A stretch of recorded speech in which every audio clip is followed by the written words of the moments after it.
تكشف ونصر تعز وسلطان حق تظهر ورحمة منك تجللناها وعافية منك تلبسناها برحمتك يا أرحم الراحمين اللهم صل على محمد وآل محمد صلوات اللہم صلی علی محمد وآل ایک مرتبہ سورہ الحمد اور 3 مرتبہ سورہ اخلاص کی تلاوت کر کے تمام مرحوم مومنین مومنات بالخصوص جناب ضیاء حیدر صاحب اور ان کی اہلیہ کے ددیالی ننیالی خاندان کے مرحومین کے لیے اور سسٹر تحسین کے ددیالی ننیالی خاندان کے مرحومین کے لیے اور ساتھ ہی سپتن بھٹی صاحب کی والدہ کی آج برسی ہے سردار بیگم ان کے لیے بھی ایک سورہ فاتحہ کی التباس بسم اللہ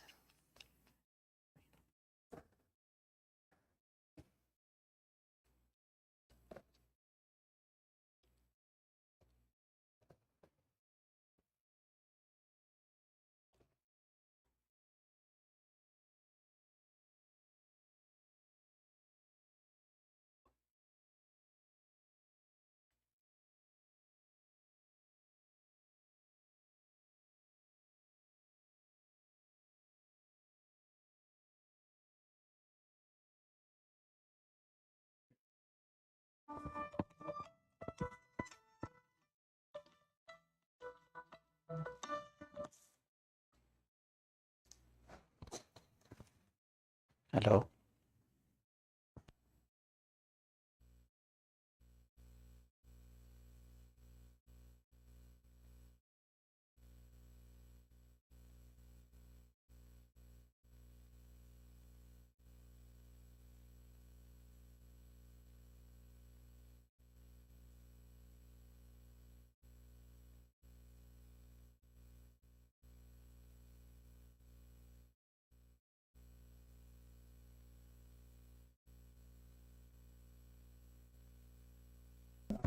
اللهم صل على محمد وآل محمد وعجل. A Surah Fatiha is requested for all sponsors of tonight iftar. Bismillahirrahmanirrahim. Alhamdulillah.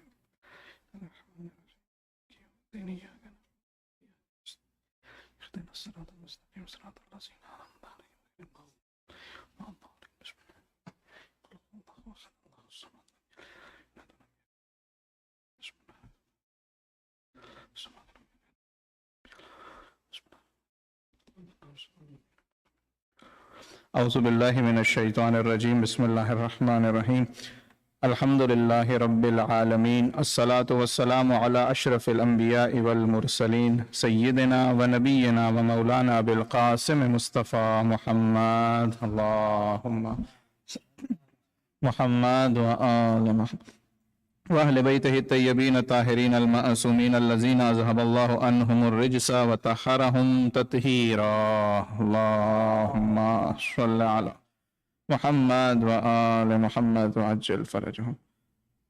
قال الله سبحانه وتعالى في كتابه الكريم بسم الله الرحمن الرحيم قل أعوذ برب الفلق من شر ما خلق ومن شر غاسق إذا وقب ومن شر النفاثات في العقد ومن شر حاسد إذا حسد صدق اللہ العلی العظیم. Please recite aloud salawat. Allahumma salli ala Muhammad wa ali Muhammad wa ajal. In the few moments which we have together inshallah in this holy night of the month of Ramadan, tonight topic is envy and social comparison. So inshallah we are going to talk about this topic from a different perspective. So far you may have attended lectures on this topic which are from religious perspective, that what does Islam tell us about being envious or jealous of someone. Inshallah, tonight we are going to talk about the topic from philosophical perspective, from sociological perspective, and inshallah, in the end we'll discuss what are the teachings of Islam with regards to envy and jealousy. So the agenda for few moments which we have together would be, what is social comparison? The definition of social comparison. What is envy? What is jealousy? And what is an evil eye? So you may have heard the term evil eye or nazar-e-bad. What is that? What is the difference between envy with regards to various cultures around the world? What are the different types of envy and jealousy? Who are the targets of jealousy? Who are the targets of envy? When someone is jealous of someone, who are the targets? And then in the end, we're going to talk about what Islam teaches us with regards to this topic of envy and jealousy, inshallah. Please recite aloud salawat on Muhammad wa ala Muhammad, Allahumma salli ala Muhammad wa ala Muhammad wa ajil faraj. So if we talk about the topic of social comparison, whenever we hear this term, it is always whenever you compare yourself with somebody else. Someone who has accomplished more than you, for example. Someone who is more successful than you. Someone who is more popular or has better social skills than you. So you're going to compare yourself with that particular individual who is better than you in some respect of life, in some aspect of life. And it is all relative. Social comparison is all relative. Okay, you compare yourself with someone else. So there is a study. In this study, they actually offered people two options. Option one is that you will get 2 weeks of vacation per year, but your co-workers are going to get 1 week of vacation. You are going to get 2 weeks of vacation, your co-worker is going to get 1 week of vacation. This is option one. And they offered another option. The another option is that you will get 4 weeks of vacation, but your co-workers are going to get 8 weeks of vacation. So which option you're going to select? Which option you're going to choose? So if somebody is sensible, rational individual, that person would choose option B, because in option B, you are getting 4 weeks of vacation. But they found that a surprisingly large number of people adopted option A, because they are considering the reality of an environment where everybody is getting more vacations than you. Everybody is getting 8 weeks of vacation and you're getting only 4. So whenever you compare yourself with others, you feel yourself to be at a disadvantage. So in order to compensate for that, what you select? You say, okay, I'm okay having 2 weeks of vacation if my coworker is getting 1 week. So that is the comparison, the social comparison. And you will find numerous examples of that in your lives. You will see that whenever we compare, it's okay that I am getting less as far as the someone who is comparing myself with is getting lesser. I'm okay with that. And whenever we talk about whoever are obsessive about social comparison, you will find in your lives people, it might be yourself, that who are obsessive about social comparison. They're comparing themselves with others all the time. So it is associated with a dark trait personality traits, which are psychopathy, narcissism, fear of failure, interest in exhibiting status, fear of missing out, and so on. So this all stems from obsessively concerned about comparing yourself with the others, the social comparison. And you will realize that whenever people compare themselves too much with the others, they are actually more likely to make rash decisions in their lives. So there is a trolley problem in psychology. Whenever that they say that, okay, there are two tracks, and at one track there is one person who is about to be dead, there's one person laying there, and there's another track on which 5 people are laying. And there is a train, and the train has to pick one track. Either it can go and kill 5 people, or it can go and kill 1 person. So the person who is controlling that experiment has a lever, and that person can control whether it is going to take track A or track B. So it is found that those people who are rated highly on social comparison are more likely to actually select very quickly in this type of situation. They say, okay, let's kill 1 person so that you can save 5. And this is also associated with narcissistic individuals. Whoever compare themselves with others too much, they are more likely to be occupied with their social image all the time. They want others to admire them and then think highly of them. They think that they are somebody superior and others should follow them. Others should admire them. And it comes with fear of failure, of course. Okay, so they are very concerned about social image. So they are very fearful of their failure. They have fear of missing out. Okay, so they want to be on the top of things. They don't want to miss anything. So now let's come to the topic of envy. What is envy or jealousy? Again, we mentioned that, inshallah, we're going to discuss this topic from a different perspective, from a psychological perspective, from philosophical perspective, and inshallah, in the end, we'll discuss what Islam tells us about this topic. So, whenever we talk about jealousy, it is an emotional consequence of the social comparison. Whenever you compare yourself with someone else, you find yourself that you are lacking something, and you would like the other person to be deprived of that particular trait that specific individual has. If somebody has more money and you don't, whenever you are envious or jealous, what are you going to think about? You would like to get that money. Not only that, you would like the other person to be deprived of that money. Okay? If you think that, okay, I should get that money, that's fine. But if you think that that other person should be deprived and I should get that, then that is a problem. And you will find that it's a very painful emotion. You will never find people who will say, oh yeah, I am jealous, I am envious. Although we say this phrase all the time, but we don't mean it. It is actually a very painful thing to admit. Whenever somebody admits that they are jealous or envious of someone, whatever they are saying is that that person is better than me in one aspect or the other. That's why that specific person is feeling jealous, right? Or that specific individual who you are jealous about has some more status, more power than you are. So you will find that fewer people are eager to intentionally lower themselves in this specific way. Please recite aloud salawat. Allahumma salli ala Muhammad wa ala Muhammad wa ajil. And the evolutionary biologist actually mentioned that envy or jealousy is an emotion that actually has a very important role in your life. And that is that it actually alerts you that you might be falling low on the social status hierarchy or the ladder.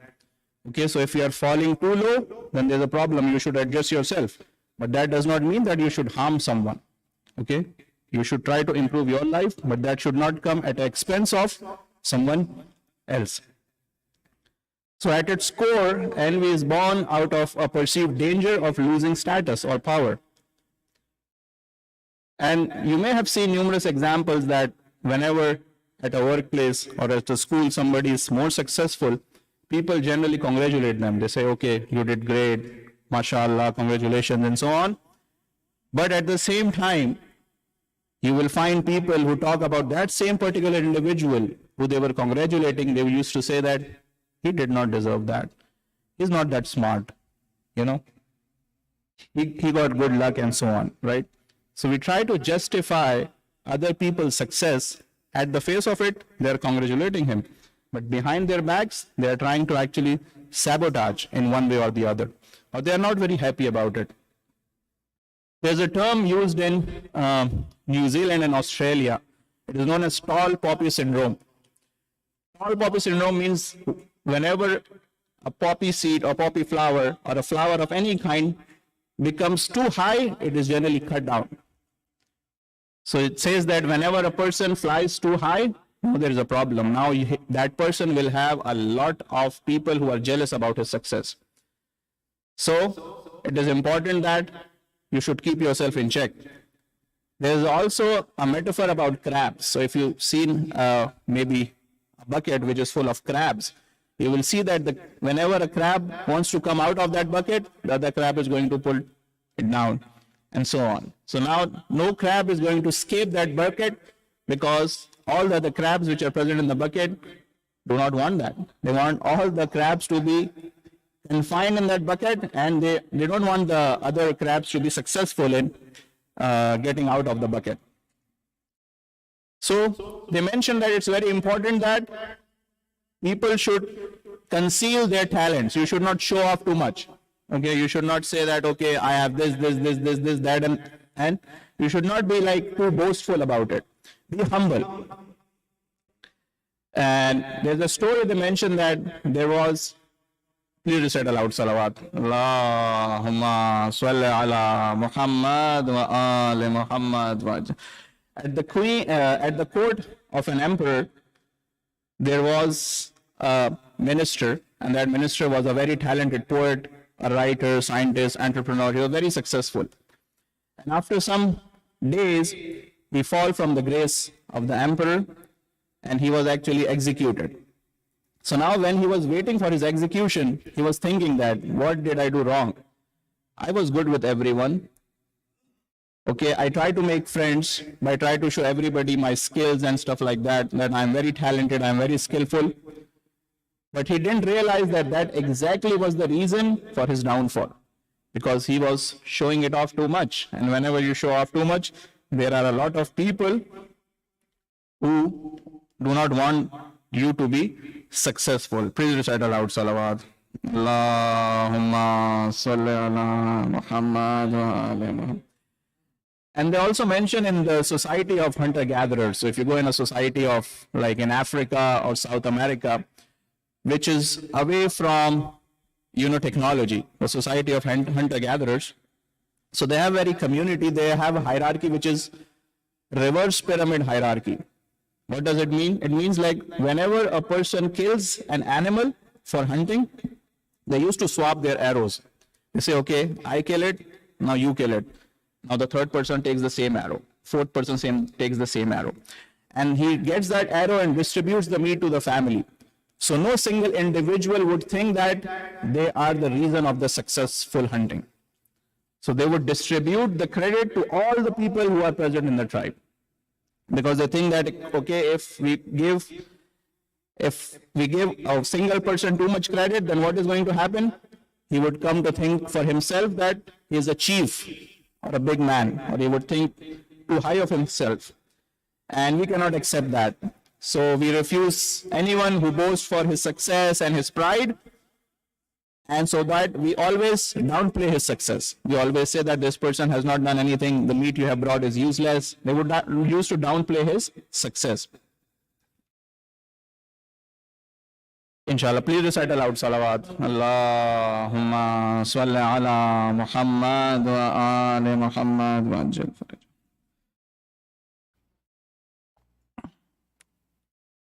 Okay, let's talk about the third question which we discussed is the concept of evil eye. Nazr-e-bad. Nazr-e-bad is a concept which is also mentioned in Islam. And whenever you talk about this concept of evil eye, it is also present in different communities. And what is that? That it's a very complex belief system. Whenever a person would see someone who's more successful or more courageous or a person who is more talented, they are likely to cause that person harm. Okay, so whenever you see someone successful, say MashaAllah, so that that person is saved from evil eye. So that actually is present, this concept is present in other communities as well. It's not something which is specific to Islam. So how people do that to save themselves from evil eye? They would conceal their good fortune. They would downplay any types of success they have achieved. They would disfigure their looks. Okay, they will have like body painting and tattoos and stuff like that.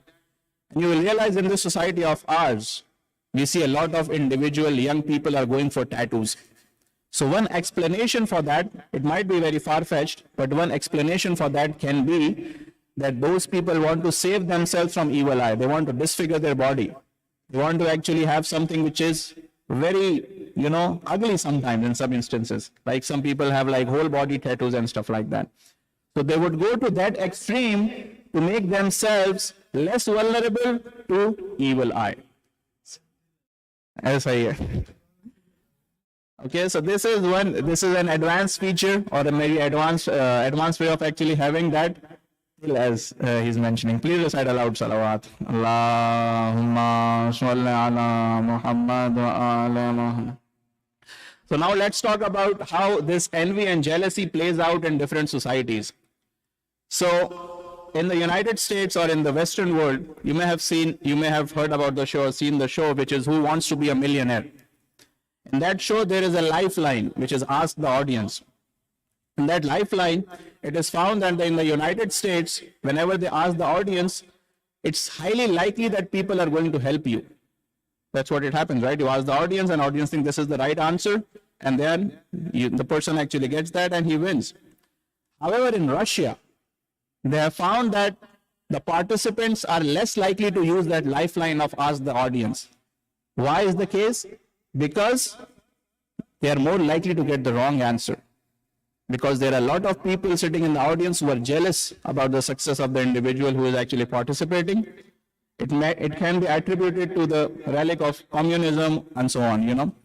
So that's a very interesting thing, that portrayal of jealousy is affecting different societies. Why I mentioned this example? Because envy and jealousy destroys civilizations and societies. You will see countries which do not have any natural resources, but they have controlled envy. For example, you will see the example of Japan. Japan does not have any natural resources, but as a society, they have tried to clamp down on envyism or jealousy. And you will find places like Russia, Venezuela, and so on, which have a lot of natural resources, but as a society, they have this fundamental problem, unfortunately. We cannot downplay, of course, the role which the foreign governments have played in destroying these countries, but as a society in general, that you can say ailment needs to be addressed. Let's talk about the types of envy. Envy is of two types. One is the benign envy, which we call in Islamic theology as ghibta. Okay, so you would like that other people, you are actually want that other people to be successful, yet at the same time, you want the same thing for yourself as well. However, there is a malicious type of envy as well. And that is the type of envy where you want to harm the other person. You want that, but you also want that that other person should be deprived of the blessing which Allah subhanahu wa ta'ala has given him. And you will find the historical cases of leaders where they have fired their own advisors, you know, their own committee, or, you know, their members of their government, because they are too good at their job. So they feel threatened. So what they do, they actually excommunicated them or ostracized them, and they decided to kill them. One another interesting idea which I would like to share with the same concept, it is from that we are more likely to sympathize. When we say we, I don't talk about like us, mu'minin inshallah. In general, we talk about society. So as a society, people are more likely to sympathize with people's small joys and great sorrows. So it is okay if somebody is a little bit successful, but not too much successful. And it is okay if it is okay someone gets a sorrow which is small sorrow. So you are more likely to sympathize with someone who has a small joy, will congratulate him or whatever, and we like to sympathize with him if he has gotten some great, you know, destruction or loss in his life. So that's why, again, people actually downplay their success, and you will find some people always complaining. Whenever you ask them, how are you? They are always sad, always complaining. Might be the reason, psychologically speaking, they would like to downplay their success and highlight their misfortunes so that they get more sympathy from people. Now let's talk about the targets of envy. Who are the targets of envy? Who are, whenever two people are jealous, what are some underlying traits which are present in those people? One is this, one strongest predictor of envy and jealousy is similarity. If someone who is very near or close to you in status, in locality, that person is more likely to be jealous of that other person. So envy is a phenomena of social proximity. It is generally between neighbors. So whenever you see that your neighbor has a bigger house than you, then that person might feel envious or jealous. And an envious man unfortunately thinks that if his neighbor breaks his leg, then he would be able to walk better. If some misfortune befalls on his neighbor, then it is going to affect him positively, which is not the case. But envious man is a sick man. That's why he actually thinks like that. So it's said that we do not compete because we are different. We compete because we are same. Okay, so you're not going to compete with the president or the prime minister, but you are less likely to compete with someone who is your neighbor or maybe a co-worker. So that is an underlying trait which is present with regards to jealousy. So the members of a specific social class would be jealous of the members of the similar social class. Peasants are going to compare themselves with the peasants, merchants with merchants, soldiers with soldiers, and so on. Now, inshallah, the last on this topic, which is what are the two components of pride. Pride is actually discouraged, but if we talk about as a neutral person, it is possible that sometimes that pride is authentic, which rests on a valid accomplishment. And sometimes that pride is based on nothing. It's actually because of the hubristic tendency that person actually possesses. Because of that, that person actually feels superior and he does not have anything, any foundation, any basis. So you'll find those type of people to be hostile, manipulative, self-centered, and so on. So it is a very difficult emotion to escape from. But whatever we need to do, we need to understand that whenever a person feels envious, that person is challenging whatever Allah subhanahu wa ta'ala has destined. It is narrated by Prophet Muhammad sallallahu alayhi wa alihi wa sallam. Allahumma salli ala Muhammad wa ali Muhammad. He mentions that do not bear enmity with the blessings of Allah. Do not bear enmity with the blessings of Allah. Don't be enemy of the blessings of Allah. When people asked him that who would actually be an enemy of blessings of Allah? So he replied, those who are jealous. Those people who are jealous are actually showing their enmity to the blessings of Allah. It is mentioned and narrated from Imam Ali alayhi salatu wasalam, Allahumma salli ala Muhammad wa ali Muhammad, that envy is a great trap of shaitan. It is a great trap of shaitan. You need to actually save yourself from this trap. And we see that the example of Habil and Qabil, it was because of jealousy. Imam Ali alayhi salam further says that a hasid is a sick person, though he may physically appear to be healthy. Inside, he is a sick man. On the outside, he would seem to be a very healthy person who is walking and doing all the things which a regular, normal person would do. But in his essence, he is actually a sick man. And then it is actually a very famous narration from Imam Muhammad Baqir alayhi salatu wasalam, Allahumma salli ala Muhammad wa ali Muhammad, that a person may be forgiven for something done in a fit of anger, but hasad devours faith as fire consumes wood. Hasad is going to destroy faith in the same manner fire is going to consume wood. So you would see if you actually put a wood in the fire, what is going to happen. Imam Ja'far Sadiq alayhi salam says that shaitan, Allahumma salli ala Muhammad wa ali Muhammad.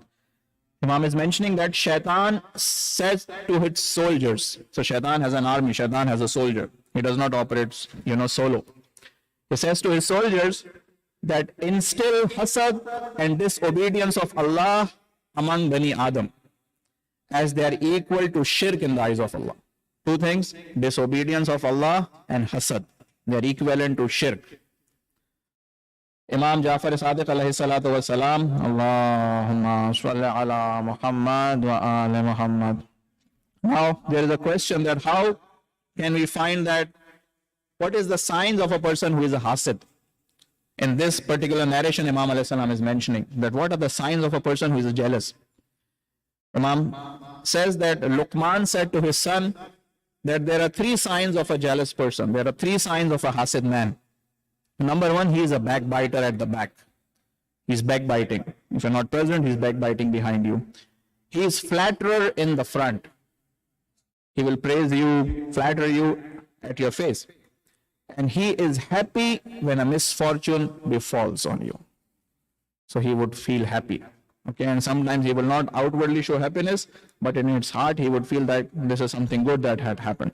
So inshallah, may Allah subhanahu wa ta'ala save us from these traits, inshallah. Please recite aloud salawat. Allahumma salli ala Muhammad wa ala Muhammad. Inshallah. Next 5 minutes or so, we'll talk about how to cure this disease, since it's a spiritual disease, hasad.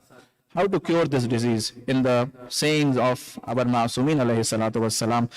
The first point is, know that your jealousy is only going to affect you. Whoever you are jealous of, he will not lose any favors. He is not going to lose any merits. If that person is a neck person in the eyes of Allah, a blessed individual, he is not going to lose the blessings because XYZ is jealous at his house. Okay, so the mahsood, the person who is someone is jealous of, is not going to lose anything. And the person who is hasid is going to lose everything. He is going to lose his good deeds, as Allah subhanahu wa ta'ala has mentioned through our aimma. Second is, force yourself to be affectionate with the person you feel jealousy for. It is possible that a person would feel jealousy for somebody else, so try to be good with that person. Okay, when you try to be kind, and that kindness should be genuine, that kindness should not be superficial. Whenever that person is genuinely kind with the person who is mahsood, inshallah, slowly, Allah subhanahu wa ta'ala is going to erase the ailment of envy and jealousy from that particular person, inshallah. And whenever you see some blessings on anyone, think about who has given these blessings. It is not that that individual has actually acquired his blessing solely from his own merit. No, Allah subhanahu wa ta'ala has given it. So force yourself to speak in the praise and make his good qualities known to other people. Okay, inshallah, in the beginning it is mentioned that it might be, in the beginning it would seem that it is coming forcefully from your side. But slowly and slowly, inshallah, it will be a habit, and you will try to see blessings of Allah subhanahu wa ta'ala everywhere, also in your life, inshallah. And a person should think that the person who is mahsood is a creature of Allah. Allah subhanahu wa ta'ala has created him. And it is Allah's grace that Allah has selected him for this particular position and advantage and blessing. So I should not be envious and jealous of that person. And finally, at any stage of the treatment, inshallah, never think that this is something which is lifelong. I cannot get rid of it. This is part of my nature. No. With efforts, inshallah, with prayers and dua, Allah subhanahu wa ta'ala can cure this ailment, inshallah. Please recite aloud salawat. Allahumma salli ala Muhammad wa ala Muhammad. I would conclude in Ayatollah Ruhullah Khomeini, in the book 40 Hadith, in the chapter 5, which talk about hasad. He actually mentions that Allah subhanahu wa ta'ala has promised that he will guide those who struggle and help them through his invisible grace and increase their capacities, inshallah. So whenever you have faith in Allah subhanahu wa ta'ala, Allah subhanahu wa ta'ala is going to help you and help us, inshallah, to get rid of envious, jealousy, and all the other spiritual ailments, inshallah. Please remember us in your du'as. Bismillah ar-Rahman ar-Rahim. Allahumma kulli waliyyika al-Hujjat ibn al-Hasan. Salawatuka alayhi wa ala aba'ih fi hazihi as-sa'a wa fi kulli sa'a. وليا وحافظا وقائدا وناصرا ودليلا وعينا حتى تسكنه أرضك طوعا وتمتعه فيها طويلا برحمتك يا أرحم الراحمين. اللهم صل على محمد وعلى محمد. If there is any question on this topic, or in general, if you have a question about fasting or Ramadan, Maulana Nafis is here. If you have any question on this topic, inshallah, I should be able to take it. The references you gave, you find shaitan Yes, it is from the sixth Imam. Yeah, that's what they mentioned. Yeah.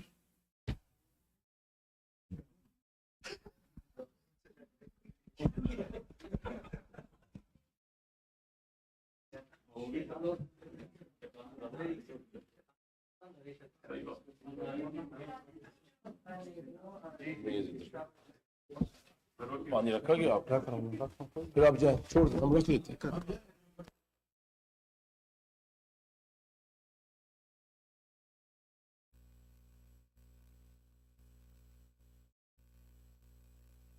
Recite a salawat for brother Sarfaraz Hussain, mashallah. Allahumma salli ala Muhammad wa ali Muhammad.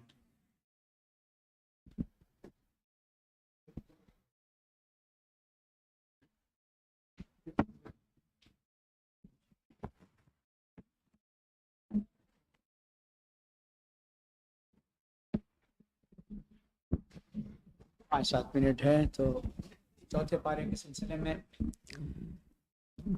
उमूमन मोमिनीन मोमिनात हर रोज़ एक पारा पढ़ते हैं। आज चौथे पारे की जो समरी है, ये पारा भी दो हिस्सों में बयान हुआ है। इसका पहला हिस्सा सूरह आले इमरान का आखिरी हिस्सा है कि जो इस पारे में आयत है, और दूसरा इब्तिदाई सूरह निसा को इस पारे में। सूरह आले इमरान के बकिया हिस्से में 5 बातें बयान की गई हैं, 5 टॉपिक्स पे गुफ्तगू हुई है। सबसे पहले फजाइल खाने काबा बयान हुए हैं। दूसरा बाहमी जोड़ यानी वातसमू बिहब्लिल्लाह जमिया वला तफरकू, अल्लाह की रस्सी को मजबूती से थाम लो, इसमें तफरका ना करो। अब वसीले के तौर पे 2 चीजें होती हैं। सबब जो होता है वो रस्सी को कहते हैं। आपने सुना भाई इसका क्या सबब है? सबब कहते हैं रस्सी को, एक रस्सी का नाम है, और असबाब यानी उसकी जमा है। अल्लाह ने खजूर के दरख्त को बड़ा बुलंदी पर बनाया, क्योंकि ये डेजर्ट में पैदा होता है और ये इतनी बुलंदी पर होता है कि डेजर्ट की डर्ट इस हाइट तक नहीं जाती। आप देखें कि ये डेट्स जो होते हैं वो वाहिद फल है कि जिस पे छिलका नहीं होता, जो कवर्ड नहीं होता, और दूसरा चिपचिपा होता है, लेकिन कभी जब तक इंसान खुद उस पर खाक ना डाले, नेचुरल खाक उस पर नहीं जाती है। तमाम चीजें तो कुदरत के ये नज़ारे हैं कि अंडे में 2 लिक्विड है, वाइट भी है और जर्दी भी है, लेकिन वाइट अपनी जगह पर है, जर्दी अपनी जगह पर। तो ये कुदरत के नज़ारे हैं कि वो इन चीजों को करती है और बताती है। तो लिहाजा अल्लाह ने जंजीर भी वसीला है और रस्सी भी वसीला है, लेकिन जंजीर एक कड़ी के बाद दूसरी कड़ी का नाम है, और रस्सी बाहम चलने वाले 2 इरादों का नाम है। 2 हिस्से जब तक बाहम ना चलें, तो परवरदिगार आलम के नबी ने फरमाया वातसमू बिहब्लिल्लाह जमिया की तफसीर में कि मेरे अहले बैत और कुरान ये 2 हिस्से हैं जो अल्लाह की रस्सी को बनाते हैं। वातसमू बिहब्लिल्लाह जमिया। तीसरा मौजू अम्र बिल मारूफ और नही अनिल मुनकर। ये वो मौजू है कि जो कम्युनिटी की साख्त व साज के लिए बनाया गया है कि एक भाई दूसरे भाई को बुरे बातों से रोके और अच्छे कामों के लिए तरगीब दिलाए। बहुत से लोग कहते हैं मौलाना दुनिया में जो हो रहा है हमें उससे फर्क नहीं पड़ता, हम तो अपनी जगह पर सही हैं। उनका सोचना गलत है। जब शहर में पॉल्यूशन होता है तो सिर्फ बीमार नहीं होते, सेहतमंद भी बीमार होने लगते हैं। लिहाजा अम्र बिल मारूफ और नही अनिल मुनकर उस पॉल्यूशन को अपने माशरे से अलग करने के लिए बयान हुआ।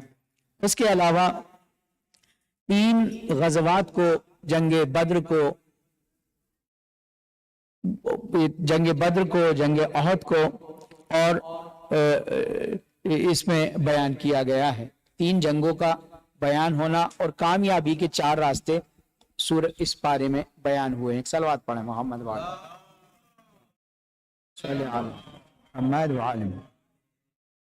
जंग बद्र, जंग अहद और ग़ज़वा हमरा अल असद, कामयाबी के 4 रास्ते बयान किए गए। सब्र को कामयाबी का रास्ता कुरान ने बताया है, और मुसाबरा, तकवा और मुराबता, ये 4 चीजें हैं, ये 4 उसूल हैं कि जो इंसान की जिंदगी को कामयाब बनाते हैं। मुसाबरा एक दूसरे को सब्र की तलकीन दिलाना, और मुराबता दुश्मन के लिए आमादा रहना या आपस में ताल्लुक बयान करना। दूसरा हिस्सा जो इसमें बयान किया गया है वो सूरह निसा का हिस्सा है। सलवात पढ़े मोहम्मद वाल।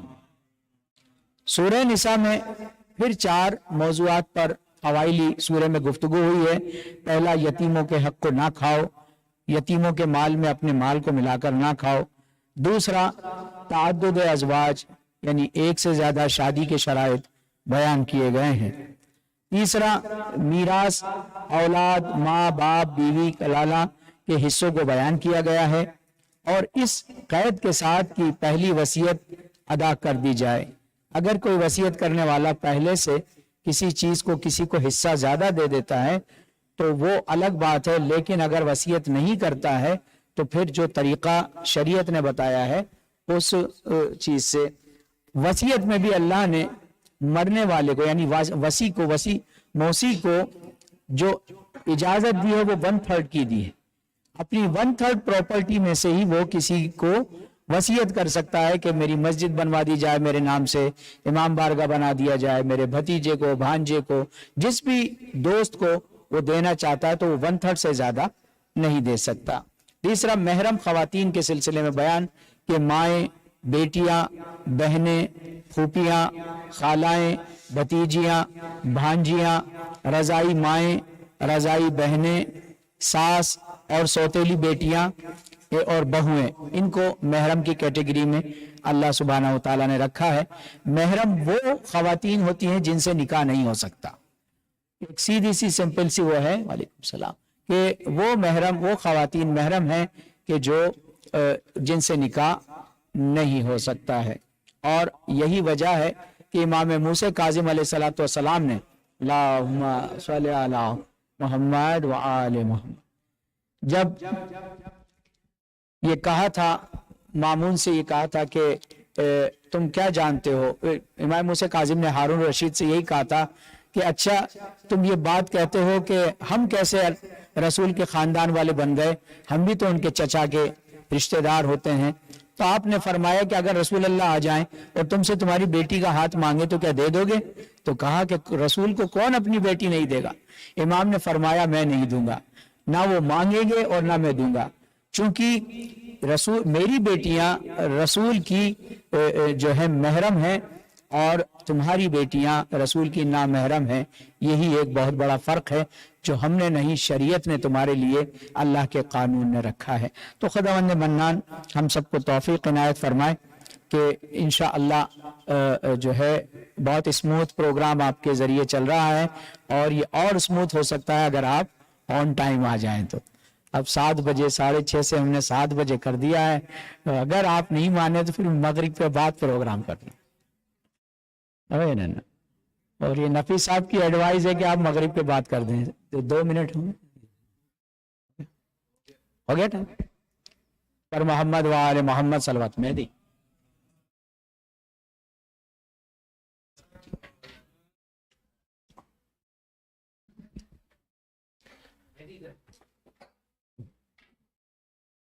ला हौला वला कुव्वता इल्ला बिल्लाहिल अलिय्यिल अज़ीम। औज़ु बिल्लाहि मिनश शैतानिर रजीम। बिस्मिल्लाहिर रहमानिर रहीम। इन्नल्लाहा व मलाइकतहु युसल्लूना अलन नबी या